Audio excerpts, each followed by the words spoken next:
keterkaitan Omnibus Law dengan perencanaan tata ruang serta hubungan dengan aspek pertanian. Pembahasan ada 3, yang pertama Omnibus Law, yang kedua perencanaan tata ruang, dan yang ketiga ada aspek pertanian atau agrikultur. Pembahasan yang pertama yaitu tentang Omnibus Law. Omnibus Law adalah suatu metode atau konsep pembuatan regulasi yang menggabungkan beberapa aturan yang substansi pengaturannya berbeda menjadi satu pengaturan dalam satu payung hukum. Regulasi yang dibuat senantiasa dilakukan untuk membuat undang-undang yang baru dengan membatalkan atau mencabut juga mengamandemen beberapa peraturan perundang-undangan sekaligus. Regulasi ini ada 3. Yang pertama Undang-Undang Cipta Kerja, yang kedua ada Undang-Undang Pemberdayaan UKM, dan yang ketiga ada Undang-Undang Perpajakan. Lalu ada konsep Omnibus Law. Konsep Omnibus Law ini dalam undang-undang bertujuan untuk menyasar isu besar yang memungkinkan dilakukannya pencabutan atau perubahan beberapa undang-undang sekaligus dalam lintas sektor, untuk kemudian dilakukan penyederhanaan dalam pengaturannya, sehingga diharapkan tidak terjadi konsekuensi atau persengketaan dan atau perlawanan antara norma yang satu dengan norma yang lainnya. Apabila dilihat dari kedudukannya, Omnibus Law sebagai sebuah undang-undang yang berkedudukan di bawah Undang-Undang Dasar, namun lebih tinggi dari jenis peraturan perundang-undangan lainnya.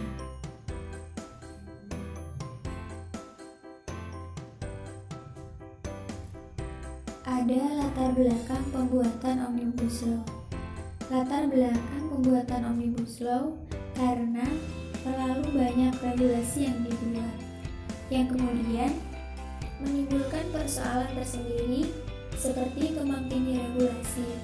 Tumpang tindih regulasi ini mengakibatkan tidak sedikit yang menimbulkan konflik kebijakan atau kewenangan antara satu kementerian lembaga dengan satu kementerian lembaga yang lainnya, dan juga antar pemerintah pusat dengan pemerintah daerah. Regulasi yang tumpang tindih ini akhirnya berdampak pada terhambatnya implementasi program pembangunan dan memburuknya iklim investasi di Indonesia, sehingga membuat program percepatan pembangunan dan peningkatan kesejahteraan masyarakat yang sudah dicapai. Lalu ada tujuan dibuatnya Omnibus Law. Yang pertama, meningkatkan iklim usaha yang kondusif dan atraktif antar investor. Yang kedua, ada meningkatkan kepastian hukum dan mendorong minat warga negara asing atau WNA untuk bekerja di Indonesia yang dapat mendorong alih keahlian dan pengetahuan bagi kualitas sumber daya manusia Indonesia.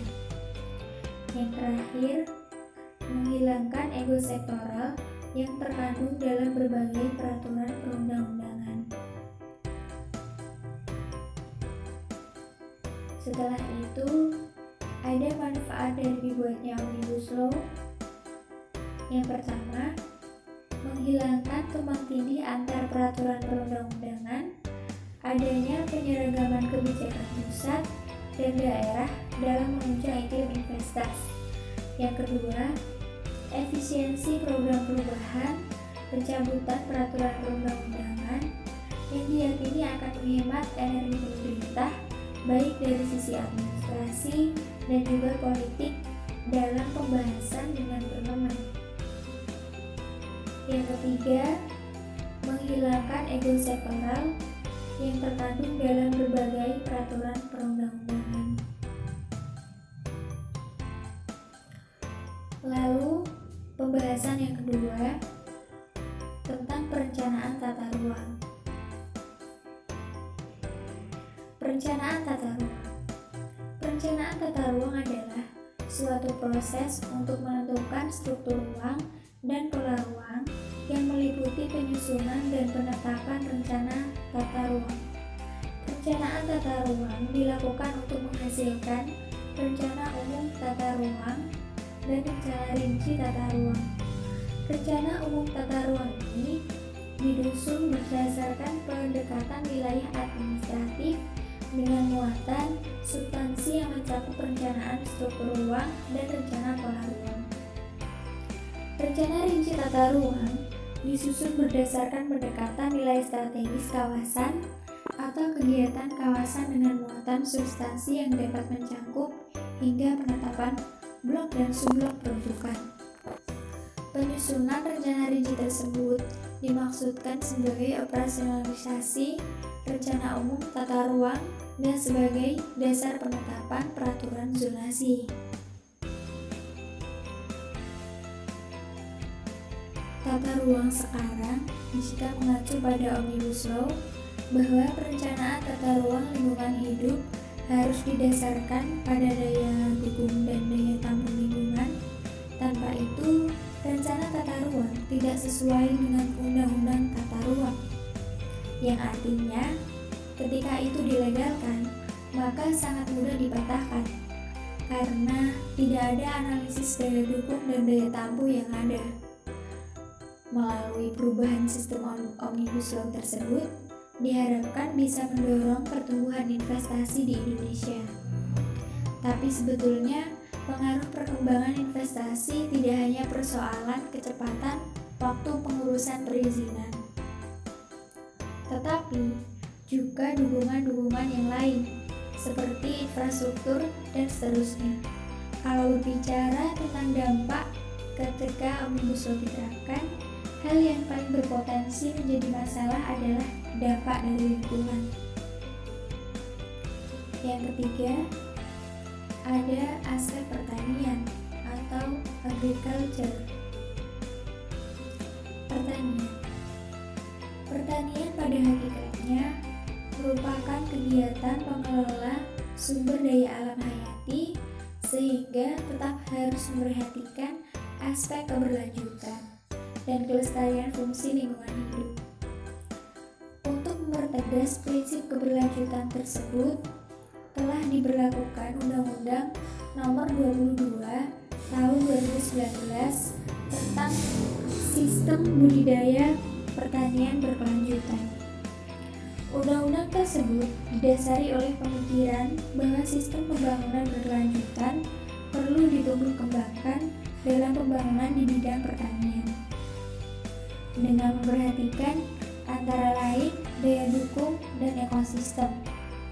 Untuk itu, pemanfaatan sumber daya pertanian yang di dalamnya mencakup subsektor tanaman pangan, hortikultura, perkebunan, dan peternakan harus tetap dilakukan secara bertanggung jawab dan untuk sebesar-besarnya kemakmuran rakyat. Ada peran pertanian dalam tata ruang. Sektor pertanian mempunyai peran yang sangat strategis dalam pembangunan ekonomi nasional. Hal ini menyebabkan lahan pertanian menjadi faktor produksi pertanian yang utama dan unik karena sulit digantikan dalam sebuah proses usaha pertanian. Secara filosofis, lahan memang memiliki peran dan fungsi sentral bagi masyarakat Indonesia yang bercorak agraris. Ini karena di samping memiliki nilai ekonomis, lahan juga memiliki nilai sosial, bahkan religius. Akan tetapi, lahan pertanian menghadapi permasalahan konversi tanah subur, pertanian dan degradasi lahan yang kian masif sekarang ini. Sementara, keberlanjutan lahan subur yang ada tidak terjamin dan percetakan lahan sawah baru pun sekarang relatif kecil. Yang terjadi jika Omnibus Law disahkan. Yang akan terjadi jika Omnibus Law disahkan, penerapan Omnibus Law atau rencana tata undang-undang Cipta Kerja di sektor pertanian dapat berkontribusi menurunkan angka malnutrisi. Malnutrisi masih menjadi salah satu ancaman bagi anak Indonesia. Untuk itu, Permasalahan yang satu ini harus diselesaikan dan diatasi mulai sejak anak berada di dalam kandungan hingga pemenuhan gizi pada pertumbuhannya. Jika rancangan Undang-Undang Cipta Kerja jadi disahkan, pemerintah membuka peluang untuk impor pangan sebagai salah satu sumber pemenuhan kebutuhan pangan. Selama ini, lanjutnya impor dibatasi sebagaimana yang tertuang di dalam Undang-Undang Nomor 18 Tahun 2012 tentang Pangan. Undang-undang ini menyatakan bahwa ketersediaan pangan merupakan kondisi tersedianya pangan dari hasil produksi dalam negeri dan cadangan pangan nasional. Sementara itu, impor hanya bisa dilakukan kalau kedua sumber utama tadi tidak dapat memenuhi kebutuhan.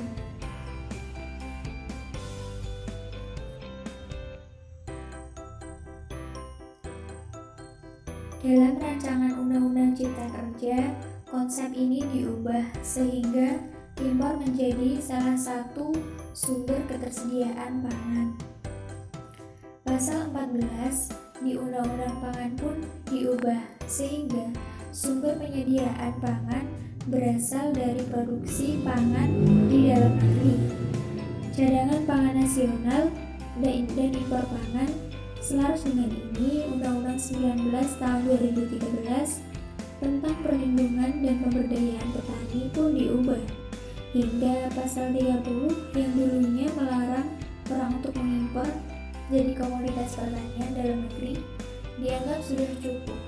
Kini menerima impor sebagai sumber kecukupan kebutuhan konsumsi.